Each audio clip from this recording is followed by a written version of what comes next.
जो software use होता है फाइनल ड्राफ्ट या फिर मूवी मैजिक, उसमें प्राइमरी कोई इंग्लिश में ही आप टाइप कर सकते हो। तो आप टाइप इंग्लिश में करते हो, जो डायलॉग होते हैं वो रोमन में आप लिखते हो, हिंदी में मैंने होते कहा हैं। MAINAKAHA, yes. ओके, हाँ। लेकिन फिर उसको इवेंचुअली कुछ एक्टर्स हैं, and thank God for them, कि जो अभी भी बोलते हैं कि हमको देवनागरी में चाहिए। नाम बताओ ना कौन कौन मनोज ऐसे। सर, मनोज वाजपेयी सर, हाँ। बच्चन सर, ऐसे कुछ कुछ ही चुनिंदा एक्टर हैं जो बोलते हैं कि हमको तो देवनागरी में ही चाहिए, वो पढ़ते ही नहीं है, जो मुझे लगता है कि बहुत अच्छी बात है।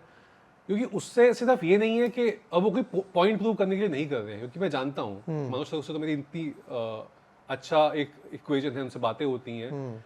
ऐसा नहीं है कि वो कोई पॉइंट प्रूव करने के लिए कर रहे हैं, वो इसलिए कर रहे हैं क्योंकि जब आप अपनी जुबान में, यानी कि जिस जुबान में आप इमोट करने वाले हो उस सीन को, उसी जुबान में जब आप वो डायलॉग पढ़ते हो, तो एक तो आपका भाषा से रिश्ता बनता है, आपके उसके जो छोटी छोटी चीज़ें होती हैं, मात्राएं होती हैं, नुक्ते होते हैं, उनकी समझ पैदा होती है। और नॉट जस्ट दैट, मेरा तो बिलीव ये है कि उसमें जब आप एक लैंग्वेज को उसी लैंग्वेज में पढ़ते हो, तो उसका जो सुर है, उसके जो सुर ताल हैं, आपको समझ में आने लगते हैं, और बेटर समझ में आते हैं। आप उसको अगर रोमन में पढ़ोगे तो शायद कम समझ में आएगा, मैं नहीं कहता कि नहीं आएगा। अगर आप हिंदी में बोलचाल करते हो जिंदगी में, तो आपको रोमन पढ़ के भी उसका लहजा समझ में आ जाएगा।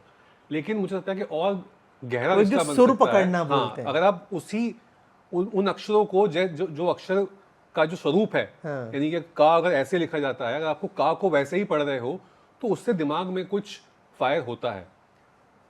तो मुझे लगता है कि उससे बहुत हेल्प होती है। और मैं इन जनरल सबको बोलता हूँ कि अगर आप हिंदी किताबें पढ़ो, एक्टर्स भी अगर कोई मुझसे कुछ पूछता है, बोलता हूँ हिंदी किताबें ज़रूर पढ़ो, और कुछ पढ़ो ना पढ़ो।